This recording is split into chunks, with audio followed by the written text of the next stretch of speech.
4월 28일 금요일 청소년 큐티인 제목은 원수에 대처하는 우리의 자세입니다.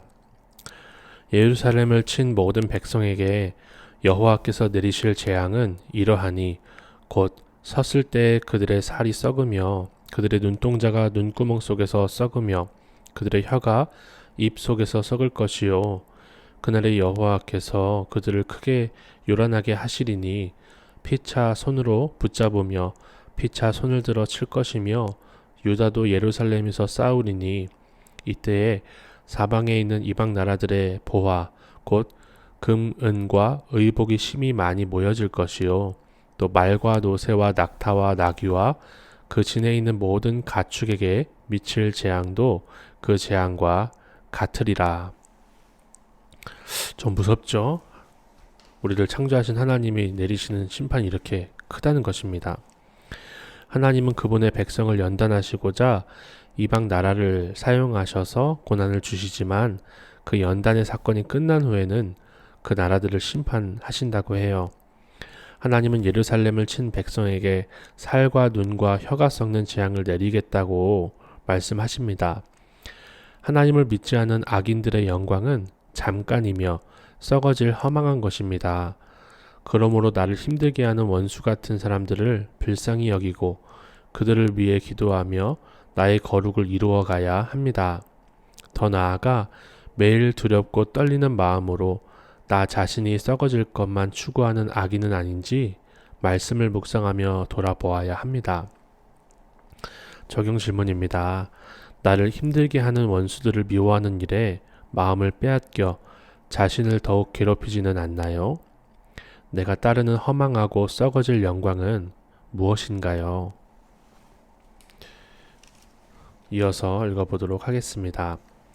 예루살렘을 치러 왔던 이방 나라들 중에 남은 자가 해마다 올라와서 그 왕 만군의 여호와께 경배하며 초막절을 지킬 것이라.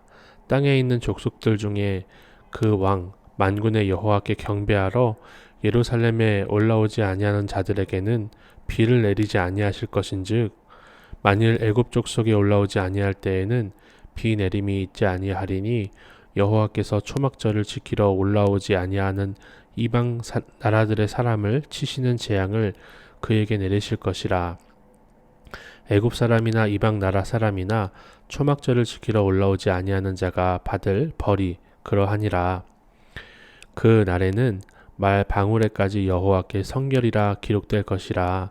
여호와의 전에 있는 모든 소리 제단 앞 주발과 다름이 없을 것이니 예루살렘과 유다의 모든 솥이 만군의 여호와의 성물이 될 것인즉 제사 드리는 자가 와서 이 솥을 가져다가 그것으로 고기를 삶으리라. 그날에는 만군의 여호와의 전에 가나안 사람이 다시 있지 아니하리라. 하나님이 약속하신 그 회복이 참 신기하죠. 이방 나라 백성들까지도 하나님을 섬기게 하신다는 거죠. 초막절은 이스라엘 백성의 40년 광야 생활에 함께 하신 하나님을 기억하는 절기입니다. 내 삶에 동행하시고 앞으로도 함께 하실 하나님을 기억하고 주께 감사하는 것이 은혜를 잊어버리지 않는 비결입니다.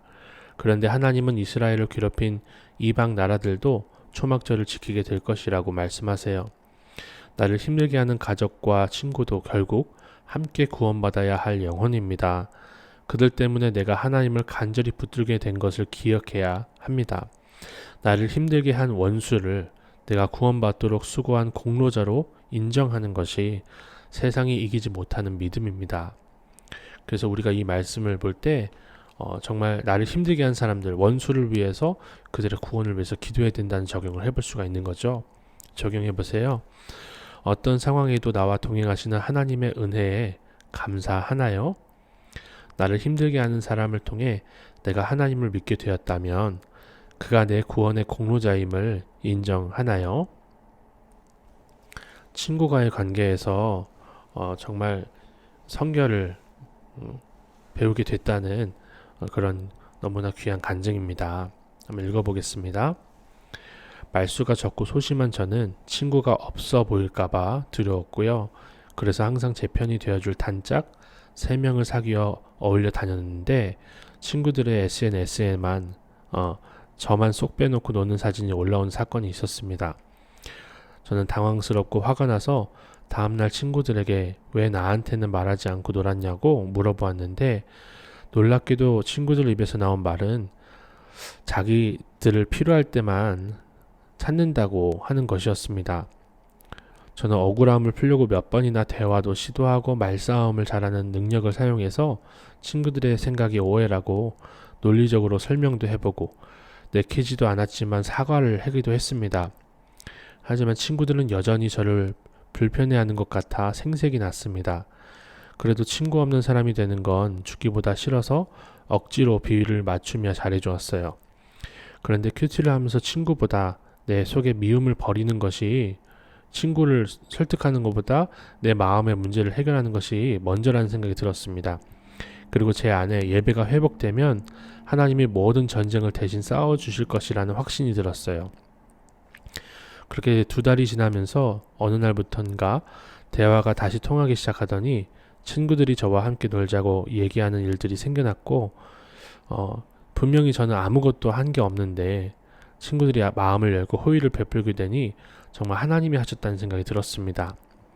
하나님은 제 속의 인정우상을 깨뜨리시고 사소한 친구 관계 하나하나까지도 성결하게 하시려고 이 일을 허락하셨다는 생각이 들었습니다.